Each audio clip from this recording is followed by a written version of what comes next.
Excellent. Okay, so let's keep going. So healing power of foods. Where has that come from? Well, it's been thousands of years. Places like India and China and Greece and Egypt, places like that. Oh my goodness, these places have been using ancient medicinal plants for years. Even also our indigenous people. Now we have indigenous people here in Canada, there's people in America. Um, our indigenous folk have also very much relied on plant medicine. They don't go for like bottles of medication. They go to the plant doctor, plant specialist, and figure out what plant to take to help heal whatever's going on in their bodies. So since the beginning of time, humans, we've been experimenting, right? There's a little bit of experimentation that happens when it's like the first time trying this herb with this herb or doing this. Now, in some ways, you can think of it as a 1,000-year clinical trial. You know, I say that because like even today, like I don't want to get controversial and get into all the stuff about COVID and vaccines and stuff, but like wouldn't you say we're kind of in a bit of a clinical trial because we're trying stuff that, gosh, maybe we don't know if it's going to really work full time or long term or not. Anyways, as I say, I don't want to be controversial here, but clinical trials, like we have to test things sometimes first. And sometimes with testing, something that we were trying to create, it doesn't work good for this, but we find out that this actually brought the blood pressure down. Woo, who knew? We weren't even trying to bring blood pressure down. But now we find out that this medicinal thing actually helps with blood pressure. So then it becomes the go-to for bringing down blood pressure. So sometimes it's been in trials. We've tried things and found out some interesting side effects of stuff.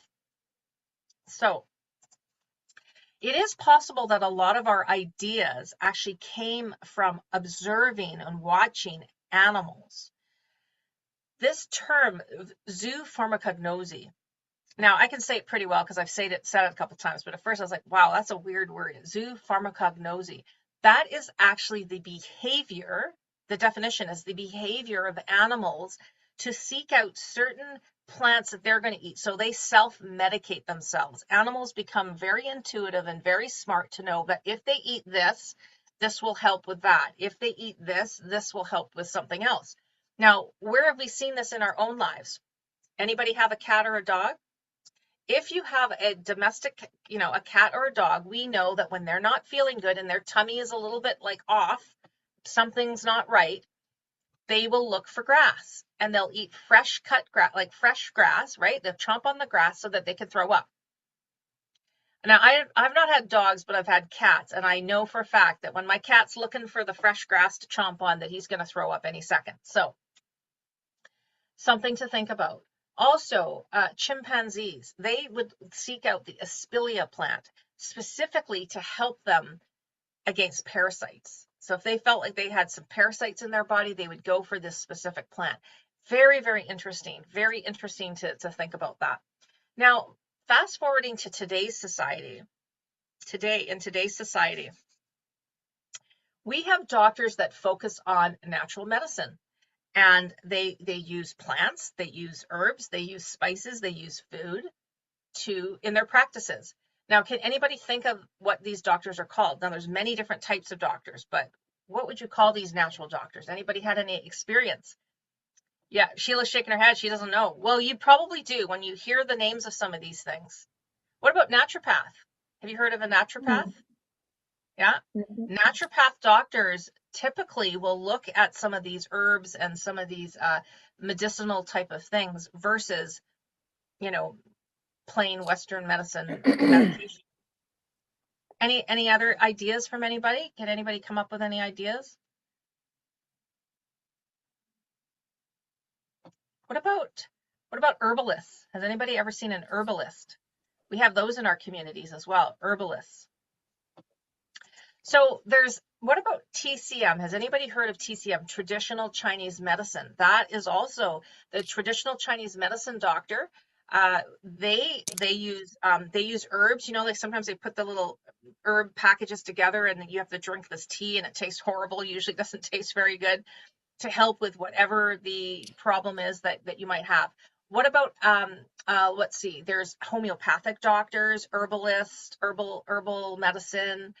Aboriginal medicine, bush medicine, those are all different names of natural medicine doctors.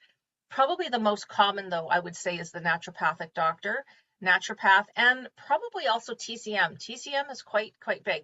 What about Ayurvedics? Has anybody heard of Ayurvedics? That's like comes from India. Ayurvedic medicine, where they look at the body types. There's 3 different body types, and they try to figure out, you know, there's Pitta, Vata, and Kapha, I think. Vata, I think it is. No, yeah, Kapha, Pitta. Yeah, I think those are the 3. So Ayurvedics, there's 3 different body types. So it's very interesting to see that we have a lot of different ways to look at natural medicine. So for today, so first of all, let me just say there are thousands of healing plants out there. Thousands of herbs and spices and food. Even our spices in our cupboard are healing. We just don't know about it. Now, today, what we're going to talk about are 7 ailments that I chose based on what you guys have told me about. And now we're gonna go through them. So the first one is high blood sugar. Who here has high blood sugar sometimes? We probably all have just had it sometimes. Like, you don't have to be diabetic to have high blood sugar. What if you kind of like yesterday, our realtor brought over a little box of homemade cookies, I'll say, as a little thank you for, because we listed a rental property with them earlier this year. So it was just a little gift. It's not even Christmas yet. But last night after we had dinner, my husband and I are like, what could we have? What could we have? Let's open the box. So we started with the little haystack. We had one of those. Then it's like, oh, there's shortbread in here. So then we had shortbread. And then I think we ended with the gingerbread. Like, I know we ended up eating 3 cookies each last night, which is not our usual. But you can see my blood sugar probably kind of went up. So you don't have to be diabetic. There are a lot of people that are considered pre-diabetic. So they're not quite diabetic yet, but they are higher than the normal blood sugar. So this would be good for them as well. So what do we do for high blood sugar? Cinnamon. Cinnamon is a fragrant spice that comes from the bark of the Ceylon tree.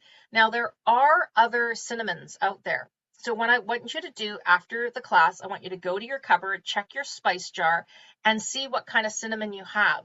It's the Ceylon tree bark is the one that I'm talking about here, that has research backing it up to say that it actually helps to bring down fasting blood sugar. It helps to improve the fats in your blood.